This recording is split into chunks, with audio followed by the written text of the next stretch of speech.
Hey hey hey, hola Indomax Indo Magazines. Nah, kondisi Israel Palestina kini semakin memanas, bos. Informasi dari PBB Perserikatan Bangsa-Bangsa pun menyatakan bahwa Israel baru-baru ini meminta sebanyak 1,1 juta warga Palestina di Gaza pindah dalam waktu 24 jam demi keselamatan mereka. Ultimatum yang cukup mendebarkan, bos. PBB yang telah menerima informasi itu pada Kamis 12 Oktober malam kemarin pun mengaku khawatir karena desakan evakuasi warga Palestina ini bisa menjadi awal rencana bagi Israel untuk melakukan serangan darat Israel ke wilayah Gaza. Mari kita doakan agar hal ini jangan sampai terjadi ya, bos. Nah, kabar terbarunya terkait hal ini, desakan-desakan kepada negara kita pun mulai muncul dari berbagai pihak, bos. Di mana salah satunya dari dalam negeri muncul desakan untuk segera mengirimkan pasukan ke wilayah konflik Israel-Palestina tersebut. Cukup ngeri-ngeri sedap nih, bos. Selain itu, beberapa hari lalu Dubes Palestina pun juga mengucapkan terima kasih kepada Indonesia. Dan kini para WNI di tanah konflik itu pun bahkan juga didesak pemerintah kita untuk segera meninggalkan wilayah tersebut. Bahkan rute evakuasinya sudah disiapkan oleh pemerintah Indonesia, bos. Nah, lantas pertanyaannya, pasukan apakah yang diminta untuk dikirimkan ke Palestina ini, bos? Apakah untuk mendukung Palestina ataukah untuk mendukung Israel? Kemudian rute mana sajakah yang disiapkan pemerintah Indonesia untuk mengangkut para WNI dari wilayah konflik tersebut? Mari kita bahas semua berita lengkapnya satu persatu, bosku. Oke, kabar pertama datang dari negara kita Indonesia yang kini diminta untuk segera mengirimkan pasukan ke tanah konflik antara Palestina dengan Israel ini, bos. Konflik yang terjadi sejak dulu kala dan tak pernah selesai sampai saat ini. Ya, katanya sih kalau sempat Israel Palestina damai, mitosnya maka akan kiamat, bos. Damai kok malah kiamat ya kan? Bingung juga Mimin, bos. Oke, dikutip dari banyak sumber berita berikut, pihak yang mendesak pemerintah kita untuk segera mengirimkan pasukan ini pun adalah dari pihak Partai Buruh Indonesia, bos.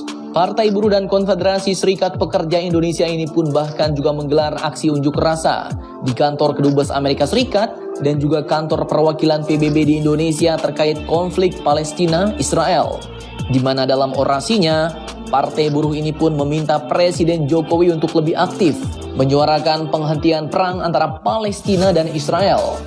Presiden Partai Buruh yaitu Bapak Said Iqbal di Jakarta pada Selasa 10 Oktober 2023 kemarin pun mengatakan kepada Bapak Presiden Jokowi untuk mengirimkan pasukan perdamaian dalam perang Israel dan Palestina, ujar beliau.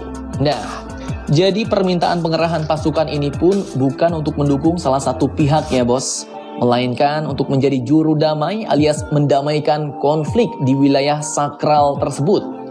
Presiden Partai Buruh ini pun juga meminta Presiden Jokowi untuk bersama-sama mendorong adanya sidang keamanan di PBB terkait perang Palestina dan Israel. Nah, jadi kalau kirim pasukan ini pun sebenarnya kita Indonesia nggak bisa sembarangan, bos.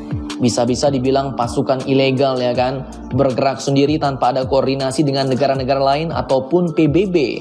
Malahan bisa-bisa kita dicap pula nih, bos, ikut campur konflik negara lain. Bahkan dicap mendukung salah satu pihak yang sedang berperang. Makanya pengerahan pasukan ini pun harus di bawah naungan PBB, Perserikatan Bangsa-Bangsa. Nah, pertanyaannya PBB-nya kapan nih bergerak ya kan, bos? Kok dari dulu cuma pernyataan-pernyataan doang, orang udah mau perang, pernyataan-pernyataan sikap baik dari dulu ya kan? Cukup amsyong nih, bos. Oke, lanjut terkait hal ini, para WNI pun didesak untuk segera meninggalkan Israel dan Palestina, bos. Negara kita Indonesia pun akhirnya bergerak cepat. Kemlu Indonesia kini pun mulai menyiapkan rute evakuasi WNI di Gaza lewat Mesir sampai wilayah Yordania. Dikutip dari beberapa sumber berita berikut, Kementerian Luar Negeri Indonesia pun membeberkan bahwa proses evakuasi warga negara Indonesia di Palestina maupun Israel ini pun bakal melalui sejumlah rute, bos. Direktur Perlindungan WNI dan Badan Hukum Indonesia Kemlu RI yaitu Bapak Judah Nugraha pun menjelaskan bahwa rute evakuasi itu akan melalui jalur darat maupun udara. Untuk jalur darat disebutkan akan melewati Amman, Yordania maupun kota Kairo di Mesir. Sementara jalur udara akan melewati penerbangan komersial menuju negara-negara ketiga.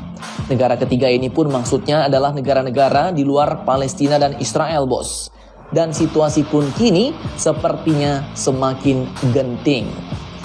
Bapak Judah Nugraha pun menyampaikan bahwa total WNI yang ada di Palestina dan Israel saat ini mencapai 143 orang dan 10 diantaranya berada di jalur Gaza.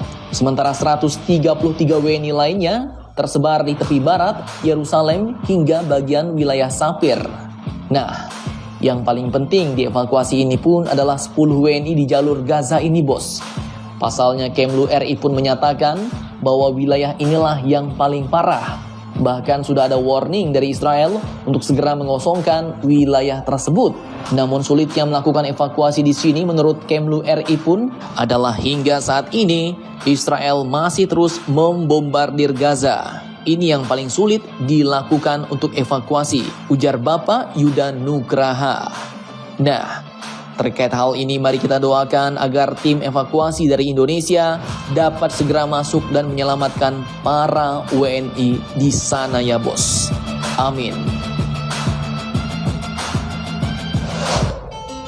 Oke, lanjut. Sementara itu Duta Besar Palestina yaitu Bapak Juhair Al-Sun pun akhirnya mengucapkan terima kasih kepada negara kita Indonesia nih bos, atas dukungan yang selama ini diberikan dalam konflik Palestina melawan Israel. Hal ini pun beliau sampaikan di hadapan wartawan saat ditemui di Kedutaan Besar Palestina di Jakarta Pusat pada Selasa 10 Oktober 2023 kemarin. Dan pada saat itu beliau pun mengatakan, terima kasih untuk Indonesia dan semuanya. Insya Allah kami berdoa Palestina akan merdeka, ujar beliau menutup pernyataannya di Kedubes Palestina terkait eskalasi konflik Israel-Palestina pada pekan ini bos. Beliau pun juga menyebut bahwa dukungan dari Indonesia itu datang tanpa henti, baik dari pemerintahannya maupun para warga negaranya atau rakyat-rakyatnya. Dan ia pun juga menyampaikan apresiasinya atas kerja keras Indonesia untuk mendukung Palestina di diplomasi tingkat tinggi. Bahkan menyebut Menteri Luar Negeri Indonesia yaitu Ibu Retno Marsudi yang membela Palestina di sidang Majelis Umum Perserikatan Bangsa-Bangsa ke-78 pada September 2023 kemarin bos. Mantap, mantap jos. Nah, mari kita doakan agar setelah ini PBB alias Perserikatan Bangsa-Bangsa dapat turun tangan dengan menerjunkan pasukan perdamaian di tanah konflik tersebut agar konflik